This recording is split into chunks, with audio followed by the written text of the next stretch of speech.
waktu pertama kali aku datang ke sini. Hal menarik yang menurut aku kok gini.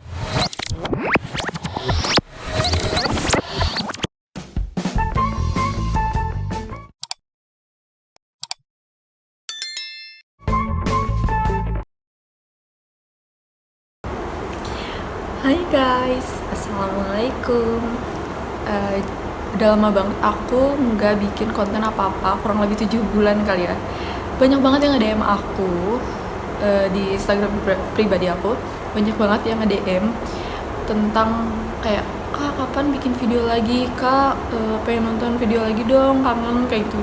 Padahal emang aku tuh nggak bikin konten sebenarnya, cuma asik-asikan aja. Aku tuh jarang bikin konten karena semua konten yang aku rencanain itu kan bareng suami aku, tapi suami aku tuh sibuk banget dan susah gitu bikin konten. Kalau misalnya lagi berduaan sama suami, terus aku tuh kita tuh jarang main HP karena kita tuh pengen quality time gitu loh. Jadi kayak kalau misalnya berdua, HP-nya kita simpan terus ngobrol heart to heart. Jadi lebih klop. Nah, jadi jarang bikin konten. Terus karena banyak yang nanyain kayak gitu, terus ada beberapa orang juga nyaranin, katanya kak bikin sharing tentang pengalaman kakak, apa yang kakak rasain di Pakistan, hal unik, hal menarik yang kayak gitu. Terus itu tuh banyak, nggak dua orang doang, banyak yang kayak gitu. Terus akhirnya aku ada ide mau bikin konten ini. Makasih buat kalian yang kasih ide konten ini. Nah, jadi aku mau jelasin dulu di konten kali ini, yaitu ngobrol-ngobrol santai. Jadi kayak sharing santai pengalaman aku yang aku rasain di sini. Nah, di sini jadi itu tuh isinya tuh tentang kayak hal menarik, hal unik, hal yang nggak ada di Indonesia dan di Pakistan ada. Terus lagi kayak shock culture, kayak gitu-gitu, pokoknya semuanya ada. Nanti aku ceritain di konten sharing bareng kalian. Oke.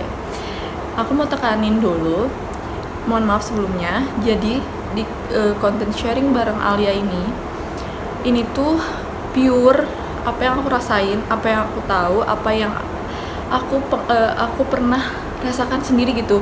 Jadi misal contoh apa yang aku bilang di konten sharing bareng Alia itu bisa aja beda sama konten orang lain atau apa yang orang lain bilang. Kenapa? Karena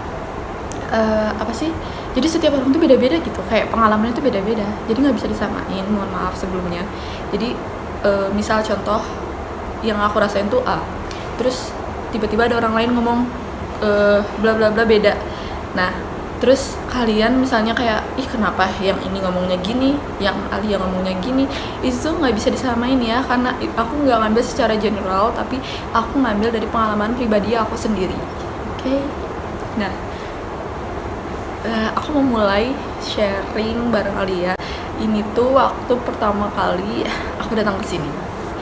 Hal menarik yang menurut aku kok gini gitu. Waktu aku di bandara, itu tuh kan jadi kayak masih corona kan. Waktu di pesawat tuh dikasih kayak selembaran gitu A5. Waktu naik Emirates, di Emirates juga dikasih selembaran kayak A4 lebih gede lagi. Itu tuh isinya tuh tentang corona gitulah pokoknya. Nah, udah tuh ya diisi kan, karena aku bawa pulpen, aku diisi sendiri. Terus di situ tuh banyaknya orang Pakistan, jarang orang luar, maksudnya tuh kayak muka-muka orang Pakistan kayak gitu. Terus udah gitu pas keluar dari pesawat, sebenarnya seharusnya itu kita ngisi ada di aplikasi gitu kan. Sebelumnya aku juga udah ngisi di aplikasi itu, tapi nggak diperiksa. Yang di aplikasi nggak diperiksa. Nah, terus akhirnya ngisi di yang kertas itu kan, aku udah. Terus orang-orang tuh nggak tahu apa, jadi kayak rame gitu ngumpul. Aku kaget kan, nah ini apa? Jadi kayak regulasinya tuh nggak bener gitu. Kan harusnya tuh ngantri atau gimana gitu ya.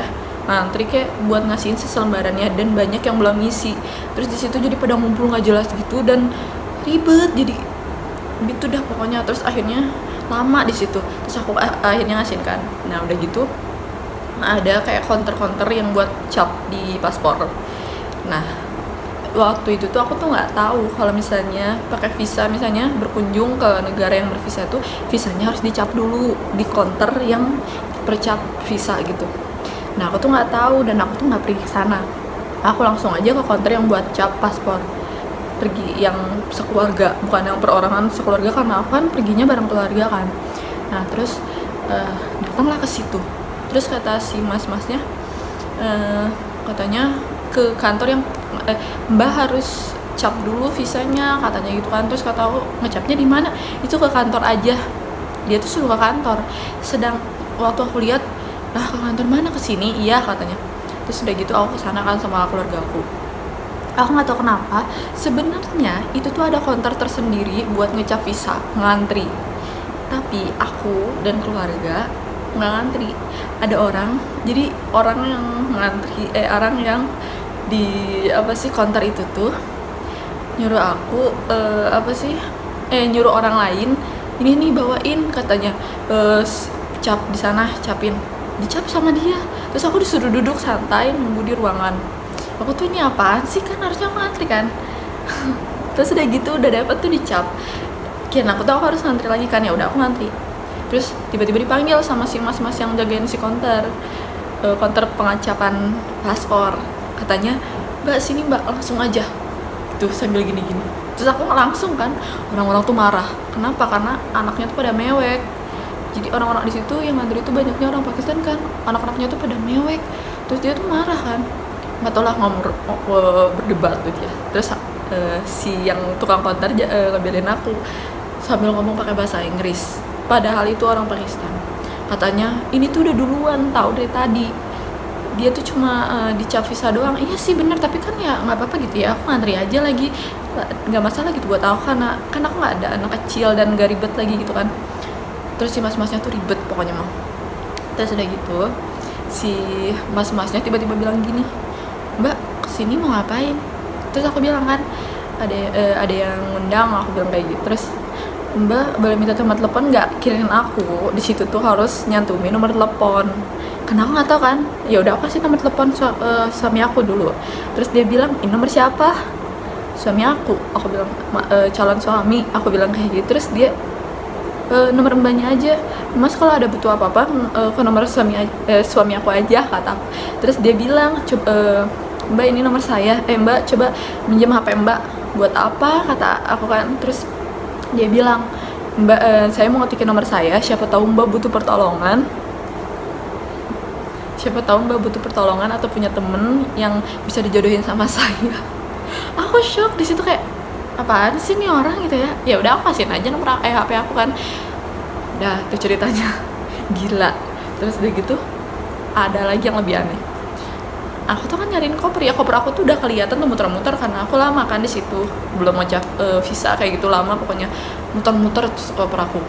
Nah terus tiba-tiba ada orang kayak jokinya gitu ya, apa ya namanya, yang suka nolongin, tapi aku tuh nggak nyuruh, sumpah aku nggak nyuruh dan aku nggak mau ditolongin. Maksudnya tuh aku masih bisa sendiri gitu. Ada orang tua aku juga yang menungguin kopernya, maksudnya tuh kayak waktu aku ambil koper ada orang tua aku yang nungguin gitu, ya aku kasihin ke orang tua aku. Tiba-tiba ada orang yang mana kopernya mbak? Terus aku tunjukkan yang itu, kata aku, kirain aku dia tuh petugas di situ yang nolongin orang. Ternyata dia tuh kayak bukan joki kali ya, apa yang namanya aku nggak tahu. Jadi dia yang bawain koper, terus kita tuh harus bayar. Dia tuh dibayarnya nggak mau murah, kan udah tuh dibawain sama dia tuh ribet banget, sampai aku mau bawain dorongannya nggak boleh. Dorongan yang buat koper itu loh, yang biasa-biasa di bandara, nggak boleh. Terus aku kayak, ini orang apaan sih? Udahnya tuh dia tiba-tiba gini, money kata dia. Hah? Apaan sih nih orang? Oh harus dibayar. Aku nggak tahu kan. Oh ya udah aku bayar. Aku tuh karena aku nggak punya uang kecil dan aku tuh nggak bawa uang dolar, aku bayarlah pakai uang Indonesia ya, karena aku nggak tahu kan. Dan aku tuh nggak ada uang kecil, uangnya 100.000 sama 50.000-an semua. Dan yang aku pegang tuh maksudnya tuh yang di dalam tas gitu kan, yang 50.000-an kayak gitu. Yang aku pegang di dompet tuh ya adanya 100.000. Ya udah aku 100.000. Terus dia nanya, ini berapa? Terus aku bilang, ini tuh gede banget, udah nggak usah. Terus dia bilang, nambah kata dia kayak gitu. Terus aku bilang, ini tuh udah gede banget. udah nggak usah nambah, ini tuh gede banget, paling gede, uang paling gede di Indonesia. Terus dia pikir mungkin ya, soalnya di Pakistan kan uang paling gede tuh ya kurang lebih 500 ribuan, 500 ribu rupiah, sedangkan Indonesia kan 100 ribu. Mungkin dia mikirnya oh gede banget gitu. Ya udah dia pergi kan. Pokoknya jadi kayak aku cuma mau bilang hati-hati kalau misalnya di Pakistan banyak banget yang joki, terus banyak yang minta-minta, terus pas keluar udah tuh ya ketemu sama suami aku sama keluarganya, tapi nggak peluk-pelukan. Kenapa? Karena belum muhrim. Nah terus begitu keluar aku tuh kaget. Di situ tuh waktu itu musim gugur, nggak panas tapi panas banget kalau menurut aku ya, karena 30 derajat lebih kalau nggak salah. Terus gersang banget, dan waktu aku injak tanahnya tuh kayak tanah pasir, nggak tanah kayak Indonesia, jadi kayak pasir pantai gitu loh, kayak pasir gurun gitu. Di mana-mana tuh kayak gitu, nggak pasir Indonesia, nggak tanah Indonesia kayak gitu, kayak bukan tanah Indonesia tapi lebih ke pasir pantai gitu. Nah terus pas keluar banyak banget burung gagak yang hitam. Nah kalian tahu sendiri kan kalau di Indonesia itu orang-orangnya percaya kalau misalnya ada burung gagak hitam itu tuh membawa sial, ada yang meninggal kayak gitu. Sedangkan di sini tuh banyak banget burung gagak. Terus waktu di motorway, di jalan tol, aku tuh ngeliat kan mobil suami aku kok pecah kacanya. Terus aku nanya, kok kacanya pecah, kata aku. Terus dia jawab, sering banget kok kayak gini kalau misalnya lagi di jalan tol, kata dia. Ini tuh burung gagak nabrak waktu di jalan tol, kata dia kayak gitu. Oh udah tuh, aku bahas lagi, aku balik lagi ke yang bandara. Waktu aku keluar bandara, aku tuh nyampenya tuh di bandara Lahore, LHE apa ya, aku lupa. Di bandara itu, di sana itu waktu aku keluar banyak banget tukang minta-minta, banyak banget, bukan 1-2 orang, banyak banget. Misalnya nih ya, kita kasih 1 orang, kasih itu tuh 1 orang itu bakal pergi, bakal muncul banyak banget yang di situ kelilingin mobil, pusing. Nah udah gitu, kalau misalnya nggak dikasih, mereka tuh bakal nyamperin terus, ngedeketin terus, dan ngeganggu, kayak uangnya, minta uang kayak gitu-gitu loh. Pokoknya banyak ngomong, terus sambil berdoa kayak gitu. Tapi mereka tuh berdoa tuh supaya dikasih uang kayak gitu. Nah itu baru secuil pengalaman aku, itu sedikit banget, dan udah hampir 10 menit lebih. Aku tuh takut ngebosenin, makanya aku bakal bikin berpart-part karena bakal panjang banget gitu loh ceritanya. Nah jadi sharing santai bareng Alia cukup sampai di sini dulu untuk part 1. Aku bakal bikin part 2-nya.